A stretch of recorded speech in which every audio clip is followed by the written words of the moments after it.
Hari ini kita akan masuk kepada keanjalan permintaan pendapatan. Ya, keanjalan permintaan ada 3, keanjalan permintaan harga, keanjalan permintaan silang, ya, keanjalan permintaan pendapatan. Okey, hari ini kita masuk kepada keanjalan permintaan pendapatan. Ya, apa yang kita nak hafal? Yang pertama definisi, 2 markah, rumus dan jalan kerja kena ingat.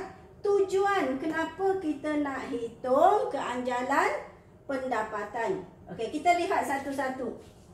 Apakah yang dimaksudkan dengan keanjalan permintaan pendapatan? Ya. Okey, keanjalan permintaan pendapatan ialah mengukur peratus perubahan kuantiti diminta, kesan daripada akibat daripada peratus perubahan pendapatan. Jadi kita nak lihat jika pendapatan naik, macam mana dengan permintaan? Macam mana dengan kuantiti diminta? Naik banyak ke, naik sedikit ke? Kita nak lihat tindak balas dia. Ya, jika pendapatan turun atau naik, macam mana dengan kuantiti diminta? Adakah naik atau turun? Ya. Okey, rumus untuk menghitung keanjalan pendapatan, simbolnya adalah EY. Ya, sama dengan Q1 tolak Q0 bahagi Q0 darab Y1 bahagi Y1 pula. Y1 tolak Y0. Ya. Jadi datanya di sini adalah kuantiti dengan pendapatan. Ya. Ini adalah peratus perubahan kuantiti. Ini adalah peratus perubahan pendapatan. Okey. Apa tujuannya kita menghitung keanjalan pendapatan ni? Ya, tujuannya adalah untuk menentukan jenis-jenis barang. Ya, kalau keanjalan silang, tujuan kita hitung keanjalan silang, kita nak lihat hubungan. Adakah dia barang penggenap? Atau adakah dua barang ni hubungannya barang pengganti? Ataupun dua barang ni hubungannya adalah barang neutral, tidak berkaitan langsung. Ya, itu tujuan kita hitung keanjalan silang. Sebaliknya keanjalan pendapatan ni kenapa kita hitung? Sebab kita nak tahu jenis-jenis barang. Kita nak tentukan barang ni barang apa. Ada 4 jenis barang. Ya. Ada 4 jenis barang. Barang mewah, barang mesti, barang normal dan barang bawahan. Barang mewah ni contoh kereta. Ya, contohnya kereta, katakanlah rumah. Ya. Barang mesti ni contohnya adalah garam. Barang normal contohnya adalah keperluan asas. Ya, contohnya makanan, minuman. Kemudian makanan lah, pakaian. Contoh pakaian. Pakaian contohnya. Ya. Barang bawahan ni adalah barang yang kualiti rendah. Ya, contohnya baju bandel. Barang yang kualiti dia rendah. So, kita hitung keanjalan permintaan pendapatan ni sebab kita nak tentukan adakah barang-barang ni barang mewah ke, barang mesti ke, barang normal ke, atau barang bawahan. Kalau kita dapat keanjalan permintaannya adalah lebih dari keanjalan pendapatan lebih daripada 1, itu maksudnya barang mewah. Ya. Kalau barang mesti, keanjalan pendapatannya sama dengan kosong. Sama dengan kosong. Ya. So, bila awak hitung sama dengan kosong, automatik tahulah itu adalah barang mesti. Okey, barang normal, jika kita hitung keanjalan pendapatannya, dia kurang daripada 1. Tapi dia lebih besar daripada kosong. So, antara 0.1 hingga 0.9 lah. Itu rank dia, ya. Itu adalah barang normal. Okay, keanjalan pendapatan jika nilai dia negatif, ya, maksudnya bawah kosong negatif, maka barang tu adalah barang bawahan. Nah, ya. Jadi pertama sekali definisi kena hafal, tak boleh tinggal satu perkataan. Yang kedua, rumus kena ingat, oleh kerana pendapatan darab dengan peratus perubahan pendapatan. Tujuan kenapa nak hitung? Untuk tentukan jenis barang. Ada 4 jenis barang. Okey, cikgu bagi contoh cara menghitung. Andaikan ini soalan dia, ya. Pendapatan 1000, 2000. Kuantiti diminta barang A, barang B, barang C, barang D. Ya. Ada 4 jenis barang. Kita nak lihat, nak tentukan jenis-jenis barang. Yang mana satu barang mesti, yang mana satu barang bawahan, barang normal, barang mewah. Kita ada 4 jenis barang. Walaupun anda belum kira lagi, tak kira lagi, ya, tapi dari data ni dah boleh tentukan sebenarnya jenis barang apa. Kita lihat barang D, 20 tak naik pun. Ya, jadi bila tolakkan mesti dapat kosong.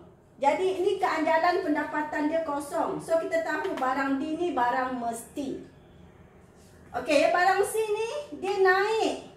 Tapi naik sikit sahaja. Bila naik sikit sahaja, kita tahu ni barang normal. Ni positif tapi barang normal. Yang barang B ni kita lihat dia naik banyak.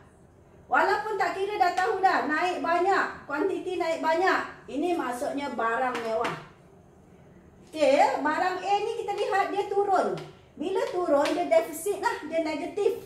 Bila negatif, maksudnya barang ni barang bawahan. Okey, sekarang kita nak buktikan dengan menghitung keanjalan pendapatan. Okey, hitung keanjalan pendapatan. Ya, Q1 tolak Q0 bahagi Q0. Ya, darab dengan, sambung sini lah ya, Y0, Y1 tolak Y0. Okey. Apabila pendapatan naik, jadi ini Y0, ini Y1. Otomatik ini adalah Q0 dan ini adalah Q1. Ya. So, kena buat macam ni dulu, baru awak tak salah semasa menghitung. Okey, sekarang masukkan data. Ya. Q1 60. 60 tolak 80 bahagi 80 darab Y0 yang asal 1000. Ya, bahagi 2000 tolak 1000. Ya, kita dapat keanjalan pendapatannya adalah negatif 20 bahagi 80 darab dengan 1. Ya, 1000 bahagi dengan 1000, 1. So, kita dapat jawapannya adalah 0.25. Okey. Ya. So, jawapannya, keanjalannya ialah negatif 0.25. So, kita nampak jawapan dia negatif. Ya. Apa maksudnya kalau disuruh tafsirkan? Apa maksudnya? Maksud di sini, pendapatan naik 1% menyebabkan kuantiti diminta barang A ni turun sebanyak 0.25%. Negatif ni maksudnya turun. Ya, turun sebanyak 0.25%. So, barang ini adalah barang bawahan. So, jenis barang, saya tulis atas, adalah bawahan. Ataupun setengah buku kata given. Ya, barang given. Ya, jadi di sini cuba lihat, bila pendapatan naik 1%, kuantiti diminta bagi barang A turun sebanyak 0.25%. Ini menunjukkan dia negatif. Ini menunjukkan barang A adalah barang bawahan. Sekarang kita nak lihat barang B. Ya. Barang B, Q1 adalah 90 tolak 40 bahagi 40 darab 1000, ya, 2000 tolak 1000. Ya, kita dapat di sini 50 per 40.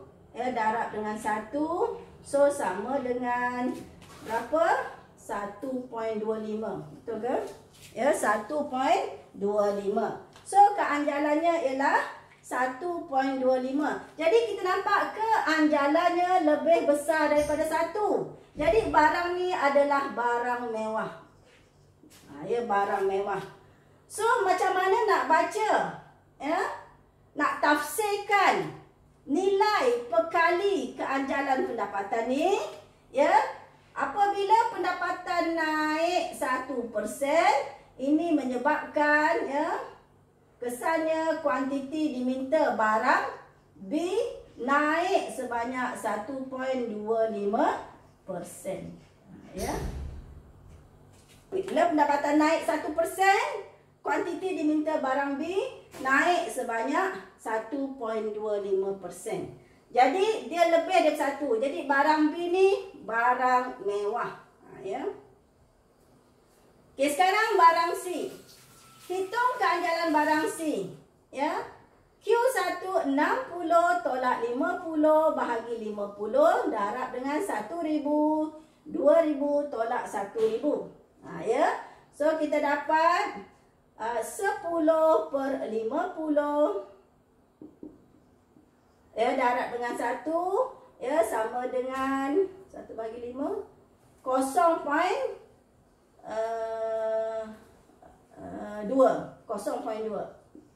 Ya.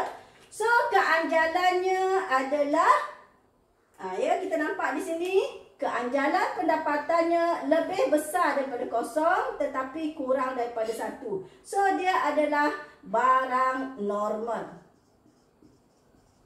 Ya, jadi barang sini adalah barang normal. So, macam mana nak tafsirkan nilai perkali ini? Apabila pendapatan naik 1%, ini menyebabkan kuantiti diminta barang C, ya, naik sebanyak 0.2%. Ya, ini cara mentafsirkan, menterjemahkan nilai perkali ini. Ya. Okey, kita lihat barang D, nak buktikan barang mesti betul ke? Ya, 20 tolak 20 bahagi 20 darab 1,000. 2,000 tolak 1,000, so 0. Ya. Jadi, keanjalan pendapatannya sama dengan 0. Bila sama dengan 0, ini barang mesti. Ya, contohnya garam. Harga naik ke harga turun ke? Kuantiti dimintanya tetap. Ya. Okey. So, di sini macam mana nak tafsirkan? Ya. Apabila pendapatan naik 1%, kuantiti diminta barang D adalah tetap. Ya, itu caranya untuk mentafsirkan nilai perkali. Jadi, macam mana nak hitung keanjalan permintaan silang? Yang pertama, ya, tulis data dulu. Y0, Y1, Q0, Q1. Tulis rumus, masukkan data ke dalam rumus dan dapatkan jawapannya. Bila dah dapat jawapan, lihat adakah dia negatif ke positif. Kalau negatif, barang bawahan. Kalau positif, lihat. Jika besar daripada 1, itu barang mewah. Jika kurang daripada 1, itu adalah barang normal. Jika 0, maka barang itu adalah barang mesti.